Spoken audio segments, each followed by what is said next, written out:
A todos, la idea hoy es que me acompañen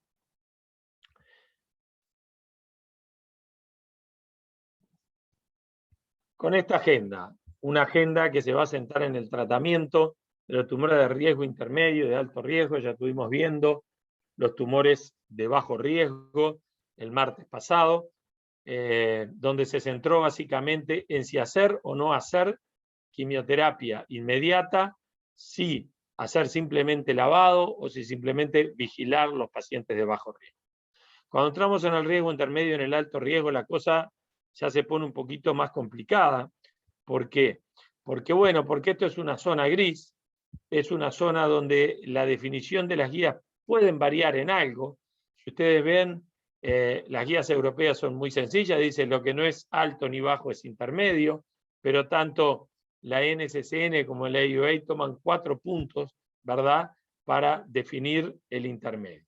Y acá, en general, si bien nosotros discutimos mucho de quimioterapia intravesical, nosotros acá va a entrar en juego el BCG desde esta primera presentación de Morales en el Journal of Urology en el 76. Fíjense cómo han cambiado las cosas, que Morales presenta 9 casos y con estos 9 casos Morales genera una conducta que a esta altura del partido lleva ya casi 40 años y que en principio por ahora parece no haber podido ni siquiera ser superada. Entonces, la primera pregunta es ¿qué indicar? Si nosotros veníamos hablando de quimioterapia, básicamente mitomicina C o BCG, vamos a intentar responder con evidencia la pregunta que más frecuentemente nos hacemos los urólogos, que es ¿hacemos quimioterapia o hacemos BCG? Y vamos a ver en este sentido 2 metaanálisis conocidos por todos ustedes, el metaanálisis de Malmström, ¿verdad?, que fue publicado en el European Urology en 2009, es un metaanálisis de casi 3.000 enfermos, tenían 74% de riesgo intermedio, no eran el 100% de los enfermos, pero la mayoría eran de riesgo intermedio, tenían casi 5 años, 4.4 de seguimiento medio, y este metaanálisis lo que encontró, comparando quimioterapia con BCG, fue que cuando había mantenimiento, había una reducción del 30% en la recurrencia. Pero el estudio fue negativo para BCG sin mantenimiento y tampoco se expidió sobre progresión y sobrevida. Es decir, que uno de los metaanálisis citados en todas las guías, fíjense ustedes, que nos manda que tenemos que indicar BCG sobre mitomicina C, pero si hacemos mantenimiento. Si hacemos solo ciclos de inducción, BCG no parece ser superior a mitomicina C y parece no influir en progresión o en sobrevida. El otro metaanálisis, que es el de Boll, que este es un metaanálisis del 2003 de 11 trials con 1.400 enfermos tratados con BCG, 1.300 con mitomicina, y de los 11 estudios, 7 fueron a favor del BCG, solo 1 fue a favor de la mitomicina y 3 de los estudios no tuvieron diferencia. Y si bien encontró diferencias a nivel de BCG en el global, porque incluían alto riesgo y riesgo intermedio, en el subgrupo de riesgo intermedio, que es lo primero que vamos a analizar, el beneficio fue claro cuando hubo mantenimiento. Por lo tanto, este segundo metaanálisis también confirma que la respuesta es en riesgo intermedio, indico BCG con inducción más mantenimiento. En ese caso, el BCG parece ser superior, sobre todo en recurrencia, a la mitomicina C. Si yo voy a hacer solo ciclos de inducción, es lo mismo, aparentemente, que haga mitomicina o BCG. Otra pregunta que los urólogos frecuentes nos hacemos es si hay una cepa mejor que la otra y cuál es el mejor esquema. La verdad que no hay consenso ni hay estudios que sean claros con que una cepa sea mejor que la otra. Y fíjese que a raíz de los problemas que estaban teniendo en Estados Unidos con el BCG, se presentó, ¿verdad?, el SOU 1602, donde inicialmente se compara la cepa TAIS con la cepa Tokio.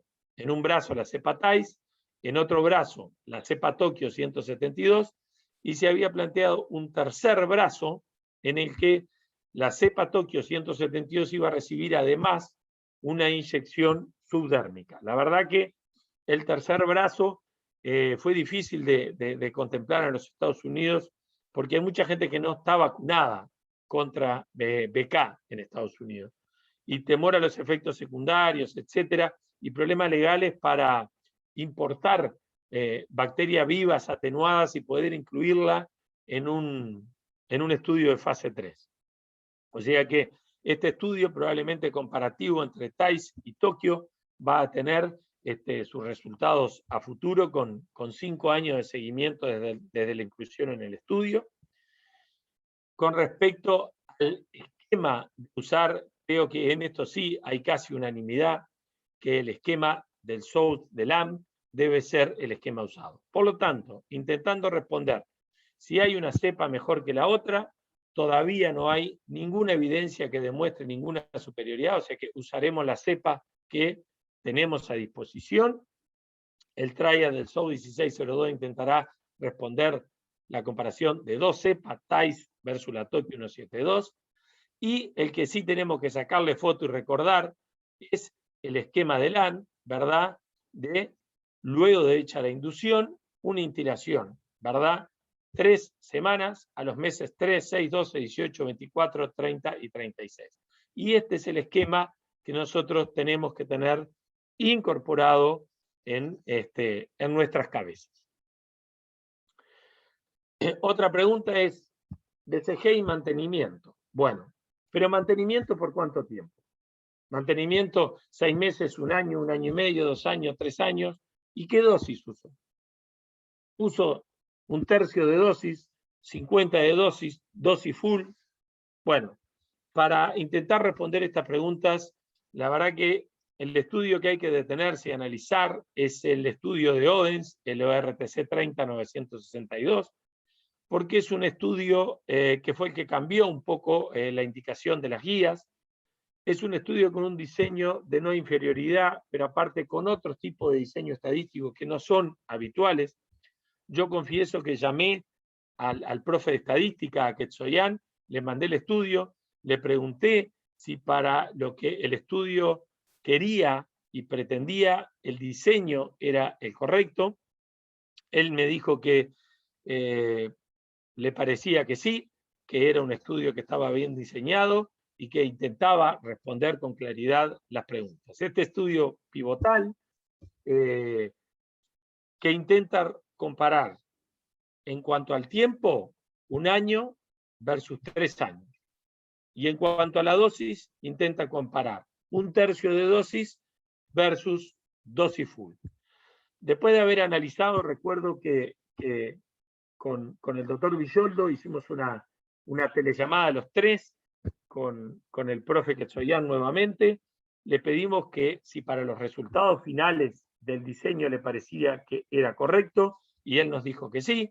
Entonces, analizando lo que fue este estudio, fíjense a la izquierda hay 1/3 de dosis y full dosis en riesgo intermedio, 1 año y 3 años, y sigue en la columna de la izquierda 1/3 de dosis para alto riesgo y full dosis para alto riesgo, 1 año, 3 años. Y si ustedes ven los mejores resultados, full dosis en riesgo intermedio y 1 año. Eso es lo que ha logrado los mejores resultados.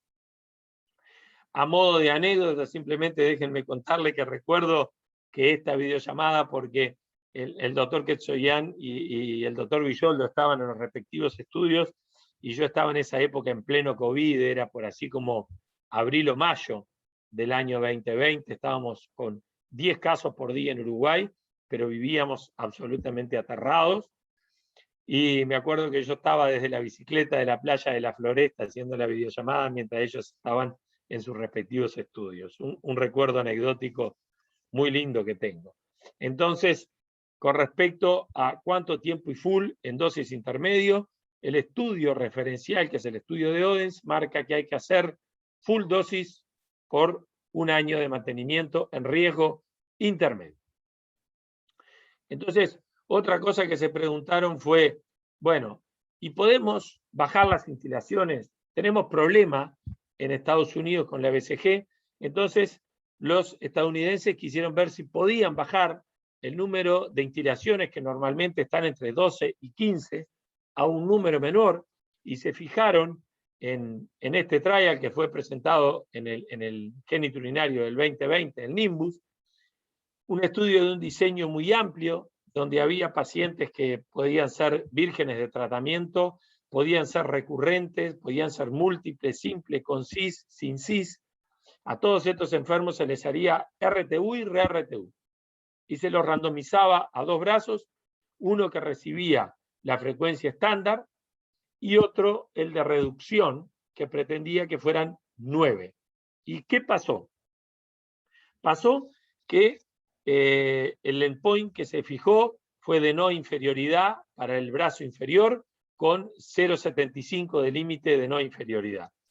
Y el problema es que el estudio fue interrumpido porque en el análisis interino, fíjense, tanto de todos los pacientes en intención a tratar como aquellos pacientes que por lo menos tuvieran 6 meses de la randomización, las dos ramas eran completamente separadas a favor de la rama estándar. Es decir, que el estudio fue detenido porque la realidad mostró que se quedó lejos del límite de no inferioridad y que por lo tanto se estaba exponiendo a los pacientes a un mayor riesgo de recaída y eventualmente de progresión si uno disminuía la cintilación. Por lo tanto, no se puede disminuir el número de instilaciones, hay que aplicar las instilaciones en el esquema de LAM y tal como lo dice el esquema de LAM, porque claramente el NIMBUS mostró que estos pacientes tienen peores resultados si nosotros le reducimos la dosis. Es decir, mantener el número de instilación. Otra pregunta que tenemos haciendo en riesgo intermedio, bueno, ¿hacemos BCG sola o hacemos BCG más mitomicina? Es decir, asociar quimio a la inmuno, ¿mejora los resultados? ¿Es mejor una que dos? Bueno, para esto vamos a ver si podemos responder 3 trabajos. Uno de ellos, quizá el más importante, es el Cueto 93009. En este estudio, en que había un 70% de pacientes de riesgo intermedio, en el que la combinación de los dos tratamientos fue superior al BCG solo. El objetivo de este estudio fue determinar si asociar los dos era superior en términos libre de recurrencia. Y fíjense que 400 pacientes que recibieron, ¿verdad?, de riesgo intermedio, un 70%, y que 30% fueron de alto riesgo, fueron randomizados a recibir más o menos en 2 ramas de 200 o mitomicina más BCG o solo BCG. Y fíjense, mitomicina más BCG es superior, con un hazard radio de 0,57, una P significativa, en reducir de 30 a 20% el riesgo de recidiva.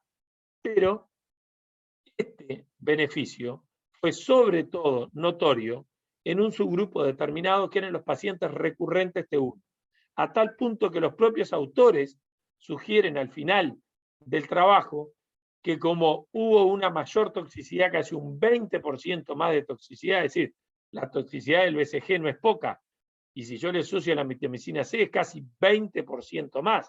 Entonces dijeron de reservar este tratamiento de asociación BCG más mitomicina para el subgrupo de tumores recurrentes T1, es decir, seguramente pacientes que ya recibieron algún tipo de tratamiento endovesical y recurren con T1 que tienen un mayor riesgo de progresión y de recidiva.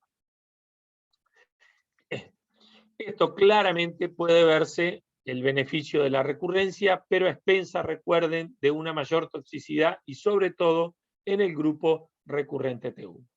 Y con respecto a la posibilidad de usar algunos devices, en este caso el EMDA, por ejemplo, que es un device que cambia la polaridad de la membrana y permite que más moléculas de mitomicina C atraviesen la barrera urotelial, por lo tanto lleguen al tumor y por lo tanto puedan actuar, ¿verdad?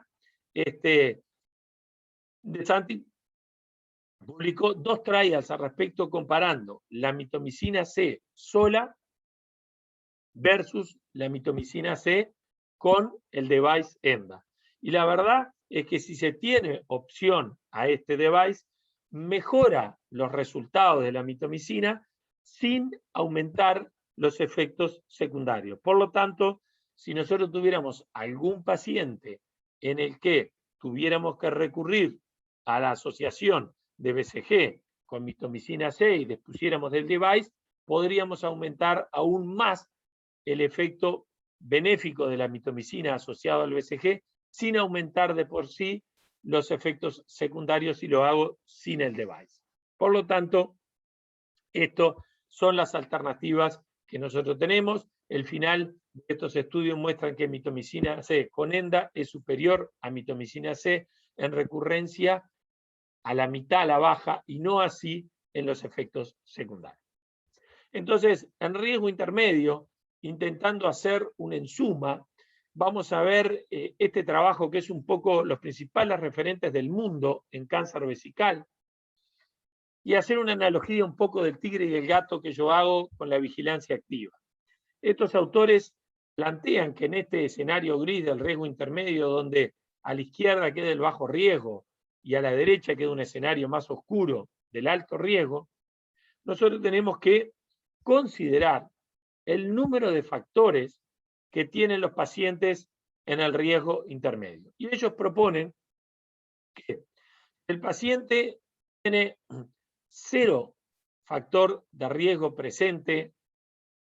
Este paciente se parece más a un gato y no a un tigre, y este paciente debería de ser tratado como bajo riesgo, y acá quizá lo que nosotros tenemos que analizar es RTU más cintilación inmediata, quizá considerar vigilancia, quizá considerar alguna otro tipo de quimioterapia intravesical o incluso electrofugurar en consultorio los tumores. Pero si el tumor ya tiene en riesgo intermedio 1 o 2 factores, entonces acá nosotros deberíamos de considerar la quimioterapia o el BCG y, como dijimos, el esquema ideal marcado por Lang, que es full dosis con mantenimiento de 1 año. Pero si estos pacientes tienen 3 o más de los factores de riesgo intermedio, estos pacientes quizá ya son más tigre, y acá la quimioterapia con mitomicina o con gemcitabina quizá no deba ser de primera línea, y acá nosotros entonces deberíamos de considerar directamente BCG, inducción, mantenimiento, y si vamos a ver alto riesgo, vamos a ver que el año debería de correrse a 3 años si el efecto tolera los efectos secundarios, si el paciente los tolera. Y además, ellos proponen que en estos casos, muchos de riesgo intermedio entran por ser recaídos. Entonces, hay que considerar si los pacientes ya tuvieron un tratamiento vesical previo cuando entran en riesgo intermedio. Y si los pacientes no recibieron tratamiento y son de entrada a riesgo intermedio, entonces podemos considerar la posibilidad de quimioterapia. Básicamente ellos manejan mitomicina C. Si el paciente ya recibió quimioterapia, es un recaído de TA de bajo riesgo, pero recaído post quimioterapia, entonces nosotros tendríamos que pasar al BCG o considerar algún agente quimioterapia alternativo, pero que no haya sido el que recibió. Es decir, si recibió mitomicina C, considerar eventualmente gemcitabine o otros planes, como vamos a ver, pero no volver a repetir mitomicina C. Y probablemente lo más disponible y lo que vamos a poder usar todos es el BCG. Y si el paciente fue tratado con BCG y recayó en bajo riesgo, era un intermedio, sigue siendo un intermedio, entonces yo puedo hacer BCG y mantenimiento si tengo un periodo más allá de 12 meses de la recaída, y si no, tendré que analizar otras terapias intravesicales, como vamos a ver un poquito más adelante, porque estos enfermos, quizá muchos de ellos, deban ser tratados como alto riesgo si ya fueron tratados con un BCG previo y recayeron en bajo riesgo, y eso a lo mejor lo mantiene en un riesgo intermedio. Y le quiero mostrar algunos tips para mejorar los resultados con mitomicina C en riesgo intermedio, que fueron presentados en el ASCO genitourinario de este año. Y bueno, y ellos decían, bueno, ¿qué podemos hacer para optimizar el uso de mitomicina C? Uno era aumentar la concentración, ¿verdad? Poner 40 miligramos en 20 mililitros. Lo otro era mantener al paciente deshidratado con vejiga vacía, alcalinizar la orina, ¿verdad? 2 tabletas de bicarbonato de sodio en la noche previa, en la mañana, luego del tratamiento. Y la otra opción era cambiar un poco el esquema de instilación, ¿verdad? De hacerlo por 6 semanas y no hacer mantenimiento. Y ellos decían que nosotros capaz que lográbamos hacer que el 90% de los pacientes fueran capaces de recibir todo un tratamiento completo, y ellos refieren, ¿verdad?, con estos tips, ¿verdad?, a 36 meses, casi la mitad de los enfermos libres de recurrencia en este riesgo intermedio. Entonces, creo que son cosas sencillas que nosotros tenemos que tener en mente. Y el segundo, otro trabajo más con un device diferente, el Sinergo, y usando estos devices que los que buscan es todos ellos mejorar la concentración del quimioterápico que yo pongo en contacto con el tumor atravesando la barrera uroterial, y ellos mucho más optimistas todavía, ¿verdad?, con 80% de pacientes libres de recaída. Es decir, que los tips de deshidratación, concentración, cambio de planes, alcalinización de la orina o la posibilidad de usar algún device, ya sea, ¿verdad?, el que mostramos anteriormente o el Sinergo, parece ser que mejora mucho los resultados de la quimioterapia intravesical en estos pacientes. Tomémonos entonces un respiro para entrar en los últimos 10 minutos en el riesgo intermedio, en el riesgo alto. Y en el riesgo alto vamos a ver que la cosa es un poquito diferente. En riesgo alto me parece que hay bastante más unanimidad que en riesgo intermedio. Las guías en general todas apuntan a BCG, apuntan a BCG full dosis, y cualquiera de ellas podrá variar en el periodo, podrá intentar si el paciente requiere por 3 años, pero me parece que es bastante claro que en alto riesgo el ganador, la medalla de oro, es usar BCG, y usar BCG full dosis, y usar BCG por 3 años. Esto es EORTC-ODENS. En segundo lugar, con medalla de plata, podría quedar la quimioterapia, sobre todo podría quedar la quimioterapia si yo tengo la posibilidad de usar algunos de los devices. Sabemos que mejoran claramente los resultados, y si la tengo la oportunidad voy a estar mejor, o incluso la posibilidad de asociar el BCG a la mitomicina C, aumentando un poquito la toxicidad, pero seguía una segunda opción de plata. Y creo que la opción peor en el riesgo alto es tratar a los enfermos solo con RTU.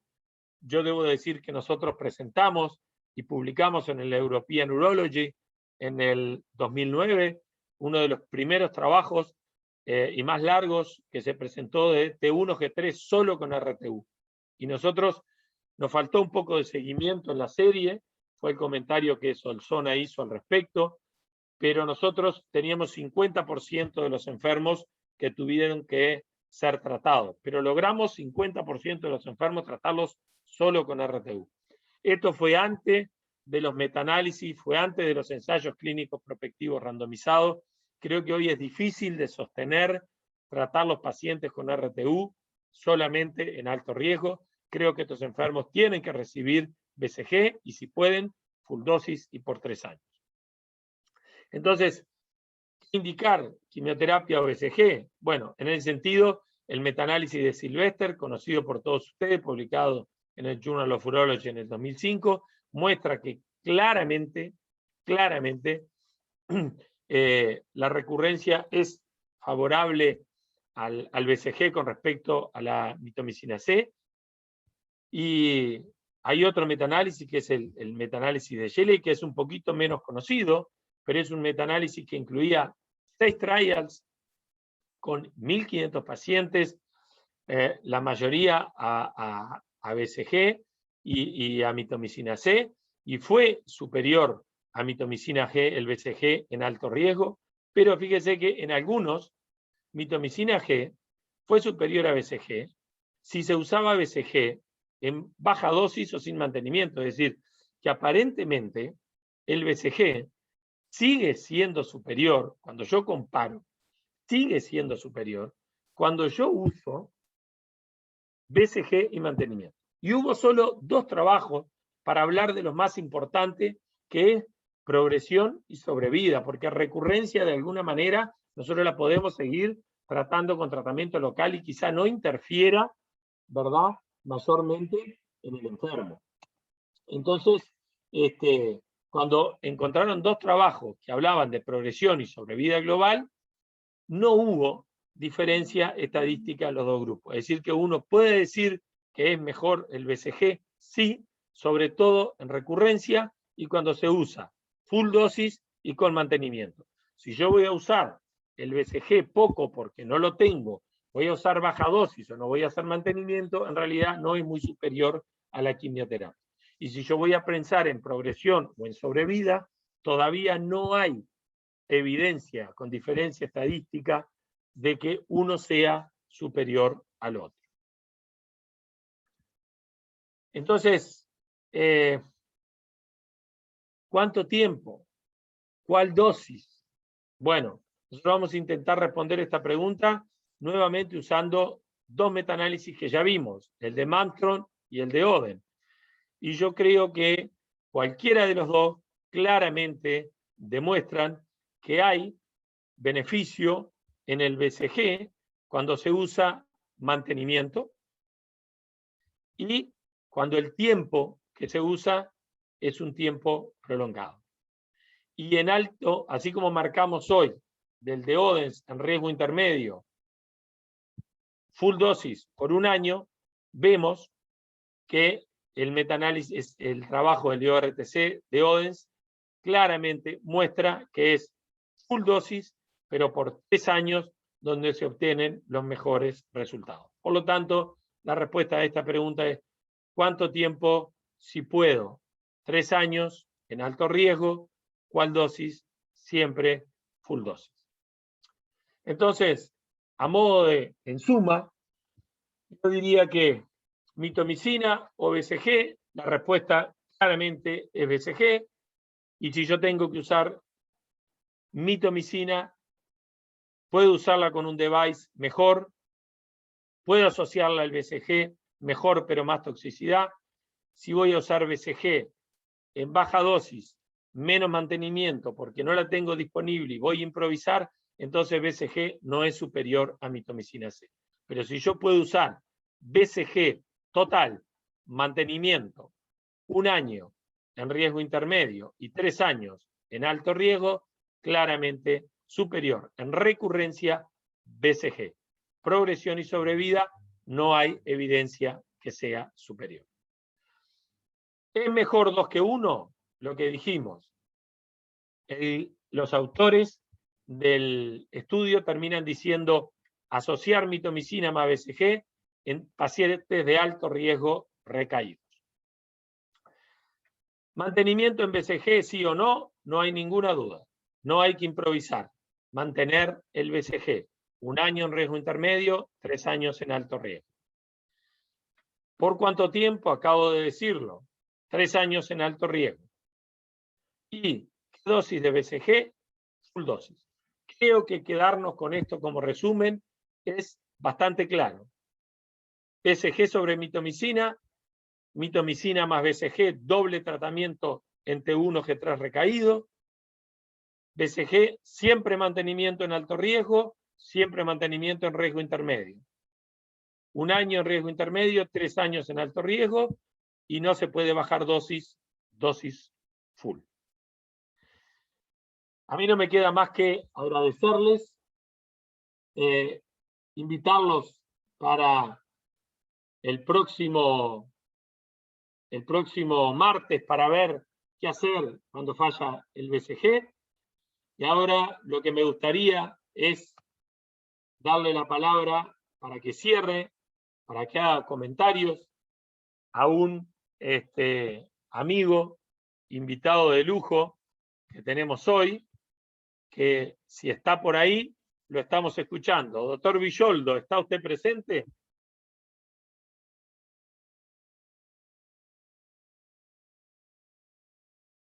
Bueno, quizá haya tenido algún problemita para conectarse. Yo voy a dejar de compartir pantalla para pasar a la pantalla total. Y bueno, somos casi 50, así que pienso que habrá gente que quiera hacer algún comentario, preguntas o lo que sea. El micrófono está abierto.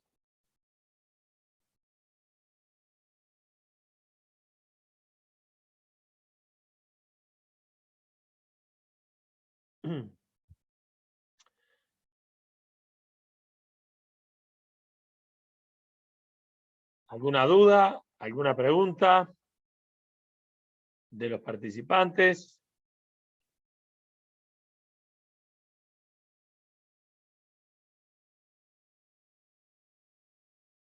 De los aspirantes a la residencia, me parece que hoy fue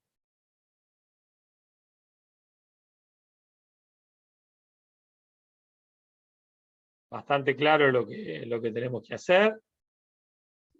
Y bueno, díganme sobre qué quieren comenzar, y si no, bueno, si ha sido lo suficientemente claro, podemos charlar entre nosotros o reafirmar algunas cosas, bueno, no sé. Buen día, doctor Levin. Pero buen día, doctor Villoldo. ¿Cómo le va? Muy bien, qué lujo tenerlo. Lo mismo, un placer verlo y ahí reencontrarme nuevamente con los amigos uruguayos. ¿Cómo le fue? Bueno, yo he hablado alguna cosa, pero creo que tenerte a vos para dar tu opinión de qué hacer en riesgo intermedio y en riesgo alto es un lujo, Gustavo. Así que con ese nuevo look, con toda esa cabellera frondosa, que te tenemos totalmente rejuvenecidos, te escuchamos. Sí, estoy con un poco más de vello en este sector de mi cuerpo. Bueno, no vamos a entrar en detalle, hay gente que no, gente nueva, ¿no? El público se renueva, tenés nuevos residentes a los cuales no conozco.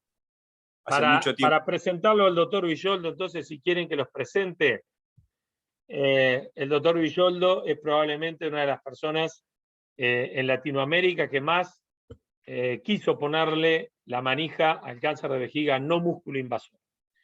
Y es una persona que no solo es un excelente cirujano, sino que es un gran estudioso, es un investigador, llevó durante muchos años el banco de tejido en la Argentina, y yo siempre digo, es una persona con la que yo siempre tuve interés en conocer. La primera vez que lo escuché en una charla casi no le pude seguir por la velocidad que tiene en hablar en el Congreso argentino, pero terminada la charla dije, yo quiero conocer a esta persona porque un urólogo que es capaz de hablarnos de tejido celular, que es capaz de hacer buena laparoscopía, buena robótica, buena cirugía de cualquier tipo, yo lo quiero conocer.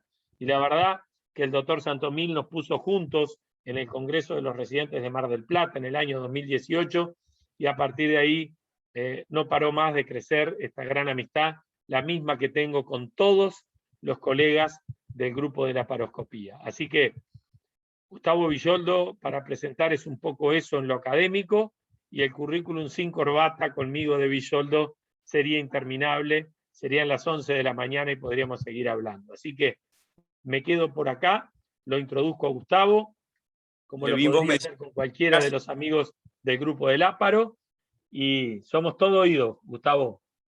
casi que me decís cosas más lindas que mi madre, así que estás, te agradezco por las palabras, sos amigo, así que los amigos siempre nos tratamos bien. Ahí saludos a Analía que me está saludando, ¿qué haces? ¿Cómo te va? Tanto tiempo. Bueno, no sé, contame un poquito de qué... Mira, yo, a ver si puedo decir algo. Yo te preguntaría, Gustavo, que vos lo conocés bien, lo hicimos juntos, porque cuando uno habla de riesgo intermedio y alto y va a las guías, uno tiene que desmenuzar el estudio de Odense. Y vos te encargaste de eso. Y creo que me parece que vos podés hacer un muy buen aporte sobre por qué las guías cambiaron las indicaciones basados prácticamente en este trabajo. Mira, es interesante. Está bueno lo de Odense porque lo hablamos bastante y es, honestamente, es un estudio que no lo debo haber leído menos de 15 veces, que cada vez que lo leo le encuentro alguna vuelta y que en realidad lo que me parece a mí es que es un muy buen estudio, pero que terminó generando de alguna manera resultados no planeados. Y de alguna forma ese fue el mejor estudio y es un estudio que tiene, desde mi punto de vista, diversas interpretaciones y algunas críticas. Con respecto a ese estudio, ¿no? Que es el 3962, el EORTC, es un estudio interesante porque tiene como dos publicaciones, ¿no? Tenés la publicación de los resultados oncológicos y después tenés a un par de años posterior el resultado de la toxicidad, ¿no? Que en realidad el que lo publica es Brausi. Tuve la posibilidad de conocerlo, es un señor ya grande actualmente. Pero Odense en ese estudio, y creo que por eso, dado que están los residentes, lo más importante, más allá de lo que Odense diga, es qué quiere transmitir un estudio. Y es el estudio, por ejemplo, para mí, más mal interpretado. Y es un estudio difícil. Los estudios factoriales, cuando randomizan pacientes en 4 grupos y que cada paciente es evaluado 2 veces, hace que todo sea un poco más difícil y más complejo. De hecho, si ustedes se ponen a ver los estudios hechos por oncólogos, que en eso tienen mucha más experiencia que los urólogos, rara vez utilizan estudios factoriales. Son difíciles de interpretar, es difícil lo que quieren transmitir. Pero ese estudio, el estudio de Odense, que tiene 2 hipótesis, ¿no? Y eso es lo importante. Por eso, vean bien, me la paso escuchando urólogos acá en Argentina diciendo que el estudio mostró diferencias entre las ramas. En realidad ese estudio no mostró ninguna diferencia entre las ramas. Claro que hay diferencias, pero en realidad el estudio trató de demostrar una diferencia de al menos un 10% entre cada una de las 2 ramas que analizaron, y básicamente porque tiene 2 hipótesis nulas y 2 hipótesis alternativas. Entonces complejiza todo mucho más. Básicamente el estudio fue un estudio de no inferioridad, que fue un estudio que no logró demostrar que reducir la dosis tenía un perjuicio estadísticamente significativo. Cuando vos ves las diferencias entre grupos, reducir la dosis a un tercio... ¿Querés que pongamos en pantalla el spot final y vos hables sobre eso, querés? Mira, dale. El tema del No, foro... para que la gente te pueda seguir, porque yo no tengo ninguna duda que vos no lo precisás, pero capaz que con ese vos podés explicar un poquito mejor. Dale. Si Nacho, querés... ¿puedo compartir? Sí, está habilitado, ¿no? Perfecto, entonces...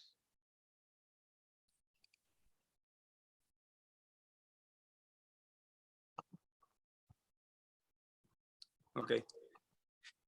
Mira, bueno, siempre los vinos de Levin.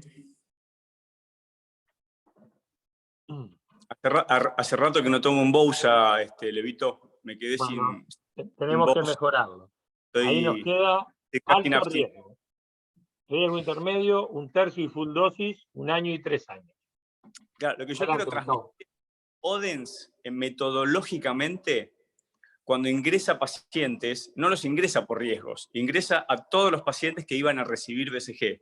Ingresa pacientes de riesgo intermedio y de alto riesgo, pero bajo ningún concepto está aclarado en el material y métodos que ellos van a ver por categoría de riesgo quién se beneficia más con un tercio o quién se beneficia más con un año con 3 años. Entonces, eso es un error para mí metodológico bastante importante porque este estudio determina que el riesgo intermedio va a ser tratado con un año y el alto riesgo va a ser tratado por 3 años, algo que no estaba preestablecido para nada. Fíjense cómo un estudio que tiene todos estos inconvenientes que yo digo, más allá de que es un estudio de casi 1.400 pacientes, o sea, es un muy buen estudio, y fue un estudio independiente de la EORTC, generó, de alguna manera, estas reglas de juego, un año dosis full y 3 años dosis full en el forest plot, no está especificado en ningún lado del estudio. Léanlo por completo. Por lo tanto, me parece que, no digo que esto sea para tomarlo con pinzas, sino que de alguna forma fue arbitrario, 1 año, 3 años o 2 años. De hecho, me da la sensación que cuando uno compara con los estudios más nuevos y más actuales, como el Nimbus Trial, que es un estudio que trata de establecer si reducir la dosis tiene algún rol o no la tiene, con 1 año de tratamiento pareciera ser, o sea, hacer un año bien. Si hacemos 1 año en forma correcta, con la dosis correcta, y no reducimos la frecuencia, aparentemente este estudio me parece que es súper interesante. La verdad que yo lo resalto mucho, este estudio, creo que está muy bien nombrarlo, especialmente porque no solamente fue presentado en ASCO, sino también que ya está publicado.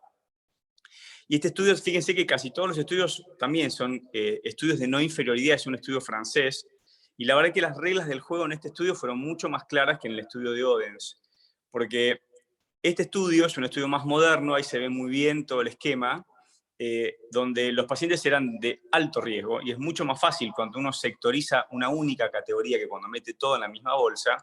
Los pacientes se resecan, los pacientes se re-resecan, por eso hablo de que esto es un estudio mucho más moderno, y los randomizan a recibir una dosis estándar versus una dosis reducida.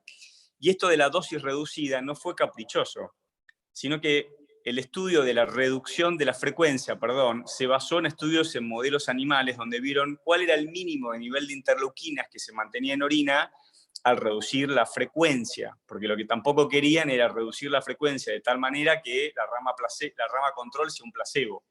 Si uno baja mucho la frecuencia, ya la BCG es no efectiva, entonces ya es casi como una rama placebo.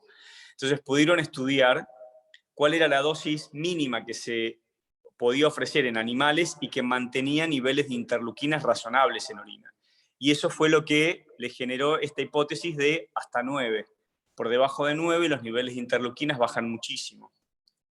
Entonces, en este estudio eran muy claros los límites de la no inferioridad. Ahí se ve, creo que estaba en la otra diapositiva para que vean los intervalos de confianza. Ahí está.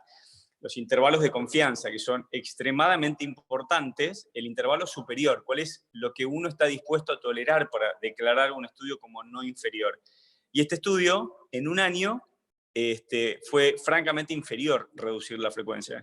Entonces yo creo que con respecto al tiempo de exposición con BCG, creo que como mínimo el paciente tiene que recibir 1 año, pero 1 año así, como el estudio Nimbus, con la dosis full, si se puede reducir la dosis con algún riesgo de mayor recurrencia, aunque no haya sido significativamente estadístico en el estudio de Odense, pero hay una tendencia a más recurrencias, pero no a más progresión. Entonces, si bien uno pone a riesgo, o en más riesgo al paciente a recurrir y quizás a tener que darle más tratamiento, no lo pone en riesgo a lo peor de esta enfermedad, que es la progresión. Porque los que progresan en esta enfermedad les va peor que los que debutan de inicio como músculo invasivo. Entonces, bueno, por eso me parece que, haciendo un resumen de todo esto, si uno tiene en consideración tanto el estudio de Odense como el otro estudio gigante americano, el SWOG, el estudio de LAM, el 8507, es cuántos pacientes llegaron a recibir BCG durante 3 años. Y fueron muy poquitos. Fueron 16% en el estudio del SWOG y 36% en el estudio de la EORTC. O sea que casi todos los pacientes que entran a los estudios no hacen 3 años. La gran mayoría de las veces no llegan a 3 años porque recurren o porque progresan, más que porque tienen toxicidad. Porque de hecho también, esto creo que haciendo un poco de popurrí, Levin, hay como una falsa fantasía de que la BCG es extremadamente tóxica, cuando nos ponemos a ver los números finos de la toxicidad importante que amerita suspensión del tratamiento, es menor al 10% de los estudios, es del 7,8% en el estudio de Odense. Por lo tanto, creo que acá hay que erradicar algunos mitos urbanos, algunos mitos callejeros. ¿La BCG es tóxica? Sí, es tóxica. Teniendo ciertas precauciones, se puede llegar perfectamente al año. La instilación debe realizarse con el famoso esquema de Lamb. No hay ninguna duda que es el mejor esquema, es el esquema más inmunogénico.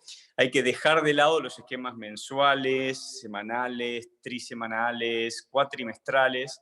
Eso está bastante demostrado en estudios más que nada retrospectivos. No hay ningún estudio que compare uno con otro, que el esquema de Lamb, este esquema de el 6+3, es el mejor esquema que tenemos, y yo no tengo muy claro por qué, al menos en Argentina, espero que no ocurra lo mismo en Uruguay, la gran mayoría de los urólogos fuera de centros académicos utilizan esquemas mensuales, es decir, hacen como un paralelismo con la mitomicina, hacen lo mismo que con mitomicina. Y eso ya está claro ya hace muchos años. De hecho, el estudio de Lamb se publicó en el Journal of Urology en el año 2000, llevamos 21 años. Y no hay dudas de que es el mejor esquema, y sin embargo seguimos cometiendo errores. Así que bueno, yo no tengo claro, yo soy muy crítico con los colegas, con mis colegas, y bueno, por eso me he ganado algún que otro enemigo, seguramente. No puedo entender por qué... Esa es la foto de pantalla que yo le decía que tenían que tomar. PIM, el del Journal del 2000. Okay. Digamos, es un estudio bien hecho, randomizado, fase 3, prospectivo, con un N importante, su endpoint primario, que fue relapse free survival, fue positivo, y fueron positivos también los otros endpoints secundarios, el worsening free survival, sin impacto en supervivencia global. Sabemos que esta gente vive tantos años que supervivencia global en estos trials, en general no tiene ningún rédito evaluarlos. Entonces, bueno, qué sé yo, la verdad que me parece que tenemos que hacer esto bien, es bastante sencillo, es BCG en alto riesgo, entre 2 y 3 años, pero esto es una opinión personal, creo que con un año estamos bien hecho. Y acá el problema con todo esto es que se vienen un montón de estudios, todas estas drogas, la inmunoterapia está cada vez más, empezó allá en el fondo, ¿no? En segundas, terceras líneas, y las tenemos cada vez más acá adelante, ¿no? Entonces hay una cantidad muy grande de estudios de combinación con o sin BCG que me parece que van a cambiar la práctica. Los estudios con Pembro, con Durva o con atezolizumab, hay varios estudios en curso, incluso los estudios con erdafitinib, ¿no? Con este inhibidor del receptor del factor de crecimiento fibroblástico. Me parece que esto va a cambiar de alguna manera. Estos son estudios que están bien hechos, están hechos por la industria farmacéutica, tendrán su sesgo, ¿viste? De ahí una tendencia a pensar que si se mete la industria tienen un fin económico, lo cual es claramente así, digamos, no son las carmelitas descalzas, sino que tienen un fin económico. Pero en general cuando ponen el ojo, ponen el dinero, invierten y los estudios están bien hechos. Y todos los estudios que se vienen con inmunoterapia en combinación con BCG, no sé, hay varios, el Keynote 676, el Potomac, el Alban, el TOR, todos estos estudios están bien hechos. Entonces me parece que vamos a tener que esperar a todos estos resultados para ver si la BCG sigue subsistiendo o si la BCG va a quedar sepultada para siempre. Por ahora no hay con qué darle. Es la mejor inmunoterapia. Sí. ¿Te parece que vale la pena invertir en un device? Vos sabés algo de esto, estuvimos charlando. ¿Qué comentario? ¿Tendrías un Synergo, un EMDA en tu servicio? Mira, esos estudios, los devices, en realidad están, si bien hay algunos estudios en los cuales que son más pequeños, de centros únicos, estudiando el rol de esos dispositivos en alto riesgo, están más enfocados en no respondedores a BCG. La verdad que en no respuesta a BCG hay todo un mundo, digamos, donde está lleno de devices, independiente, con o sin hipertermia, estos devices que mejoran la penetración de mitomicina en el interior o en el espesor del músculo detrusor. Tenemos drogas con vectores virales, tenemos drogas que incorporan la inmunoterapia. Cada vez hay más drogas con nuevos dispositivos, como el TARIS, que es de Janssen, que es como un liberador de gemcitabina, y que están empezando a testearlo en combinación con un sexto anti-PD1. Hasta ahora tenemos 5 anti-PD1 o PDL1, las famosas inmunoterapias. Ellos aparece un sexto, que es también de Janssen, entonces lo combinan ellos en este resultado. La verdad que no tengo muy claro quién se va a imponer a todo esto, porque bueno, creo que hoy no hablaron de falta de respuesta a BCG. Este es el próximo martes. Es el próximo martes, pero bueno, la verdad que simplemente no quiero adelantarme, pero se presentó este año que me pareció espectacular la combinación de BCG con ALT803, que es como una super molécula, es una super interleuquina 15 que tuvo tasas de respuestas del doble cuando lo comparás con Pembro, con Atezo, con Nadofarangin, Firadinobec o con Oportuzumab. Entonces se asuma un quinto al changuito del supermercado, Levin, como vos. Bueno, entonces ya te comprometemos a que el martes que viene vas a cerrar también como hoy. Levin, vos pensás que yo estoy Levito, vos es lo que yo te quiero, pero vos querés casi que yo estoy a tu disposición. Me tenés como un perrito atado, me llamás y me conecto. Dale, voy a hacer todo mi esfuerzo. Hoy bueno, Levin. Tony lo hizo cuando lo llamé, en fin. Pero vos Levin, buen día, Fernando. Fernando Sí. Santomil, buen día. Gustavo, Levin. ¿Cómo andás, Fer? ¿Qué hace, Fer? ¿Cómo están? ¿Bien? Adelante. ¿Cómo andan los dos? Mira, un comentario, puedo hacer un comentario un minuto. Me gusta esto que dice Gustavo. Los que hemos usado BCG toda la vida, pero no cabe duda que hemos migrado del esquema mensual al esquema de LAM, de eso, digamos, no cabe dudas. Alguna que otra vez respecto a esto, digamos, el futuro, bueno, digamos, a veces se adelanta. Algún debate que hemos tenido con la gente del Malbrán cuando no se conseguía en Argentina la cepa danesa, algunas líneas de investigación llegaban a proponer hace 10, 11 años que quizá una dosis subcutánea, como uno se vacuna contra la tuberculosis, podría llegar a tener también algún efecto sistémico en relación a la vejiga.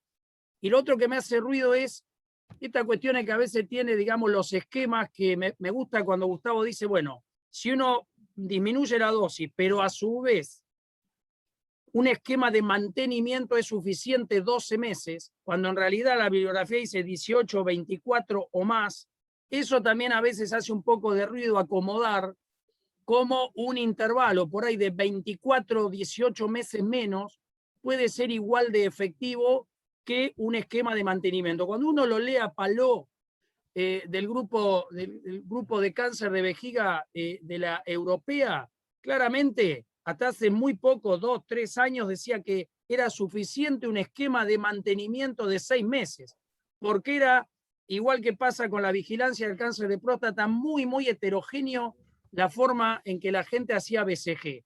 Y para cerrar, me parece que está en el arte de la re-resección, digamos, no quedarse cuando uno tiene un alto grado y por ahí no tenés el T1, volver, buscar, porque seguramente en la clase que viene, cuando hablen de recidiva, refractario o recaída, va a estar relacionado con los defectos de la resección. Bueno, eso es lo que quería decir.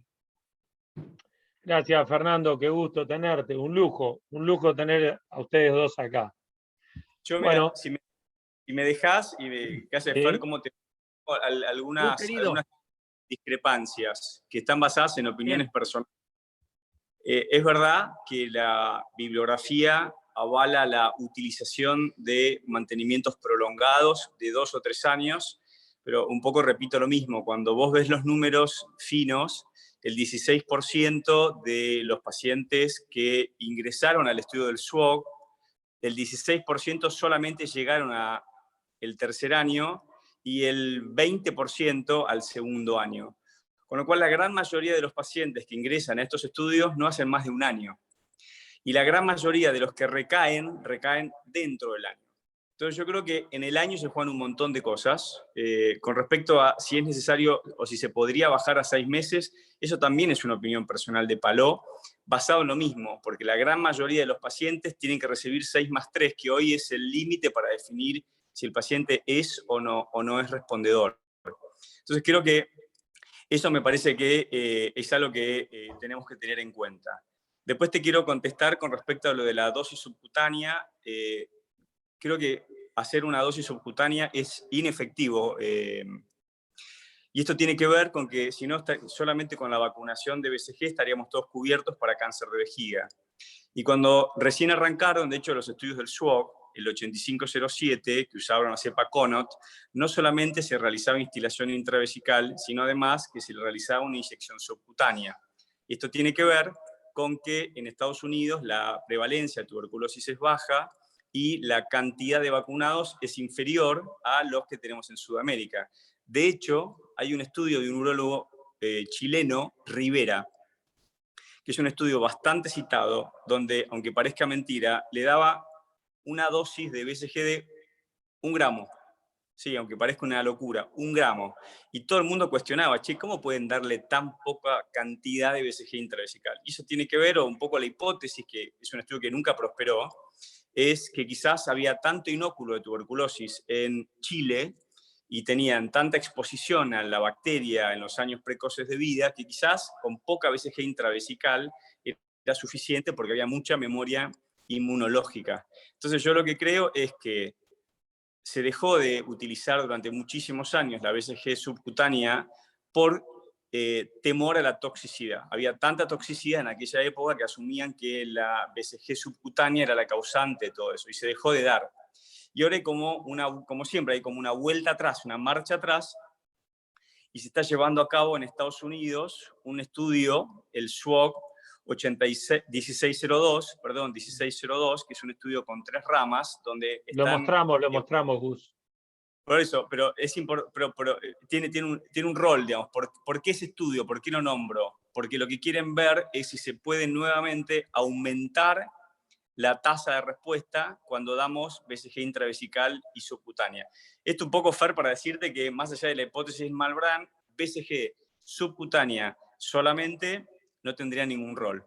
Y la otra cosa que quiero decir es, hoy parece que estoy peleándolo a Santo Mil, es que yo te digo la verdad, tengo alguna, y estamos pensando en hacer un estudio sobre si realmente es necesario resecar a todos los pacientes T1. Yo te digo, esto es obviamente charlas de pasillo y de café, cuando yo veo mis números, los pacientes que reseco, te diría que en menos del 10% tengo enfermedad residual. Cuando hablas con la gente que tiene experiencia en cáncer de vejiga, les pasa más o menos lo mismo. Y la verdad que nosotros nos estamos basando en los estudios de HER. Los estudios de HER en la década del 70 operaban con velas o con, no sé, con lamparitas de 10 watts.